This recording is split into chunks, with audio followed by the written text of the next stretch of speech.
tayo ay walang sawa na walang oras, walang araw na hindi bukas para maglingkod sa inyo. Libre po lahat yung nakikita niyong mga aklat. Why are we here? Is there a reason for our life?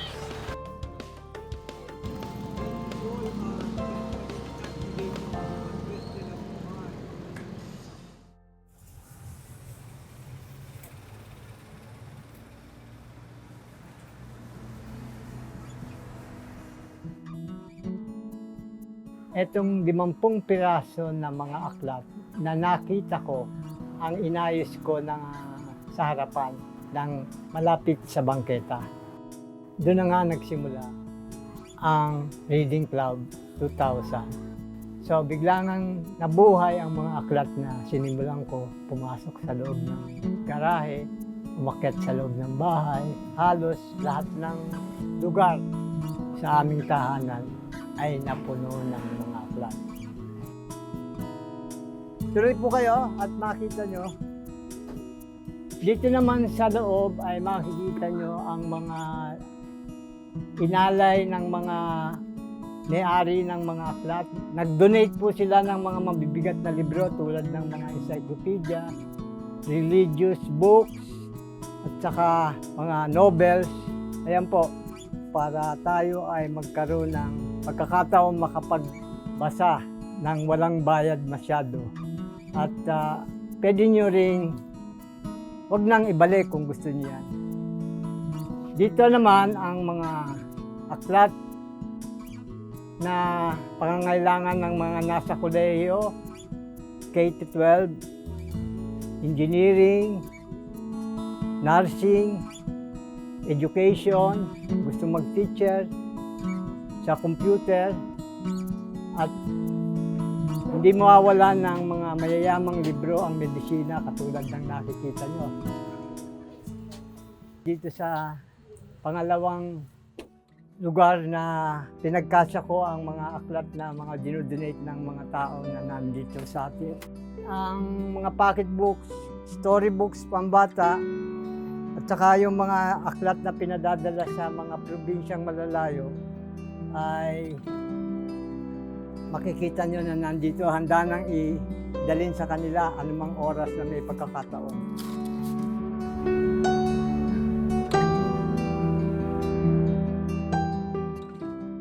Hindi ka mauubusan ng pinamimigay mong tulong sa kapwa. Lalong yumaman ang aking puso at nabusog sa pamamaraan ng pagbibigay kasiyahan sa mga mambabasa at may hilig magkaroon ng kanyang mga aklat at mabasa. Bihira kasi ang mga Pilipino na nakakabili ng kanilang aklat, lalo na ng mga kabataang nasa probinsya.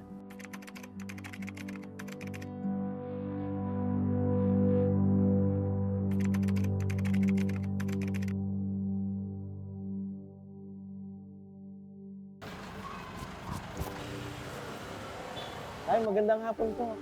Kayo po ba si Mang Nani? Oo, ako. Ay, hello po. Pastor Edrich po from AMG Bahay Silungan. So, kami po yung tumawag sa inyo kaninang umaga. Aha. Yeah, kami po ay nangangailangan ng materials para sa aming po mga bata na nangangailangan po ng tulong.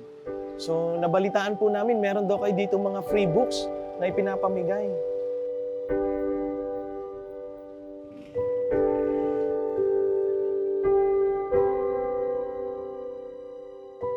Wow, daming books.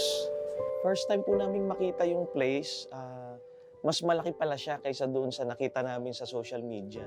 Nakakagulat kasi meron pa pala itong taas ng mga books. Kaya maganda na makapunta dito para makahanap ng mga materials para sa mga bata. So ngayon, maghahanap kami para sa mga maliliit namin na pwedeng magamit kasi more on nasa reading sila tinitrain namin sila sa pagbasa. Then later on, hahanap kami ng para naman sa malalaki naming estudyante.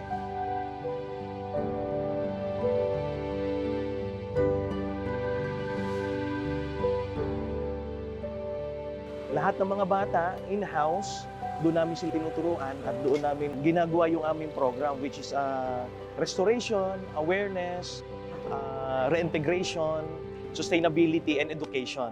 At sa aming program, yung books, it play a vital role for our program. So ginagamit namin yan as a powerful tool para sa kanilang learning, healing, and growth.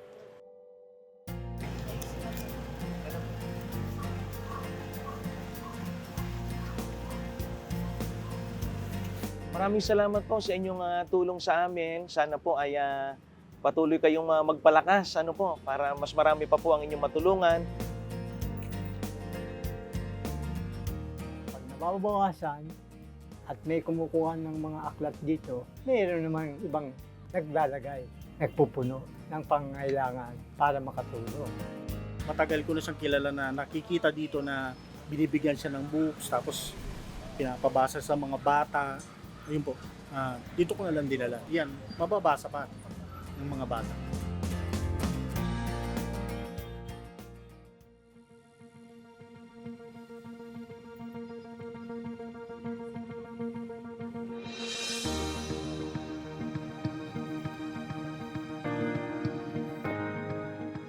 Ngayong araw na to ay pupunta tayo sa isang bahay ampunan at dala-dala natin ang mga aklat na ihahandog natin sa mga batang nauulila sa pagmamahal.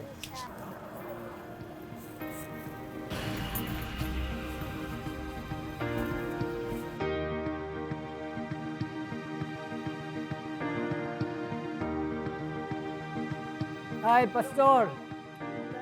Magandang araw! Maganda nga po. Welcome po sa AMG Bahay sa Ilungan. Balita ko, marami daw kayong pasalubong sa amin Maraming libro. Marami ba? Wow! Yan, maraming blessing. So, Isang set. kompleto yan. Thank you po pang nalo.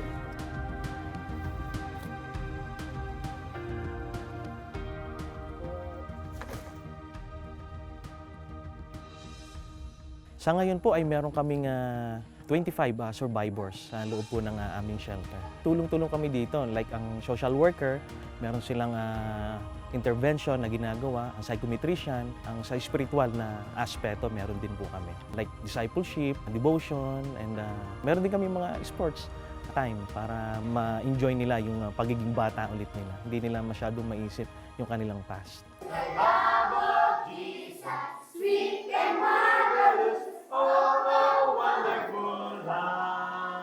Maraming salamat din po. Maraming salamat din po. Sa araw na ito. Sa araw na ito. Dahil nandito po ngayon. Si Mang Nani. Masaya na kayo ngayon, dagdagan pa natin na ang kasiyahan. Huwag tayong malulungkot, no? Para hindi tayo pumapangit. Lagi tayong magiging masaya para lagi tayong magiging maganda. Alam kong masaya ka rito sa lungsod, pero masaya rin ako sa Makiling. Marami akong kaibigan doon. Kailangan nila ako. Anong aral? Huwag kang hindi magpapaalam kapag ikaw ay may gawain dito sa inyong lugar.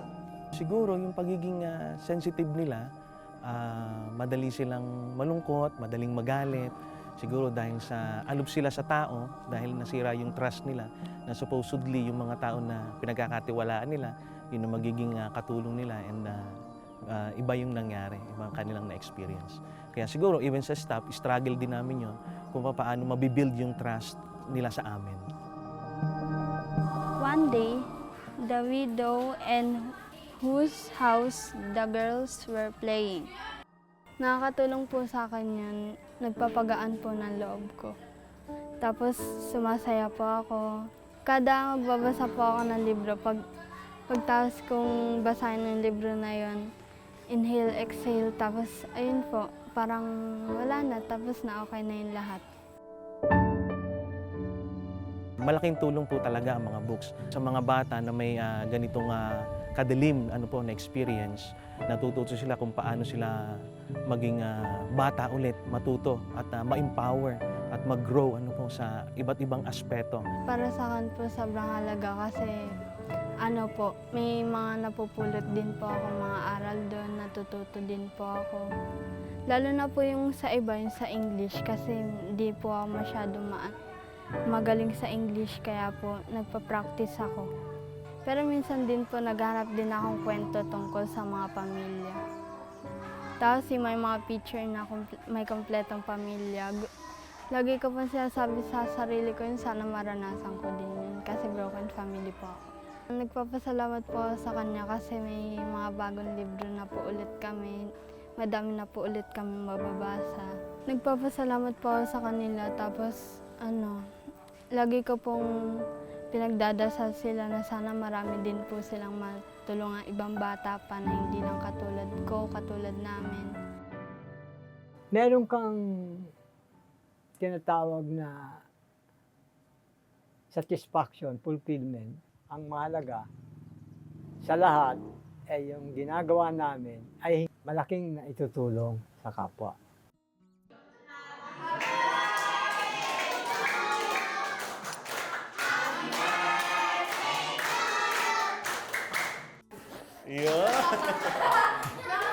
Sa tagal ko na nagbe-birthday, ngayon lang ako nagkaroon ng birthday cake. Paalala ko sa lahat na wag nating kalilimutan na tumulong sa ating komunidad.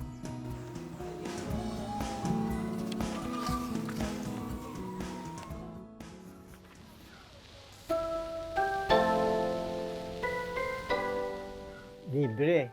Kasi ang edukasyon ay wala naman talagang bayad kung gustong matuto. Yun ang solusyon para tayo ay umangat at maging isang magaling na nasyon, matalinong nasyon. At ang solusyon na yan ay matatamasa mo lang sa tamang paggamit mo ng nalalaman mong kaalaman.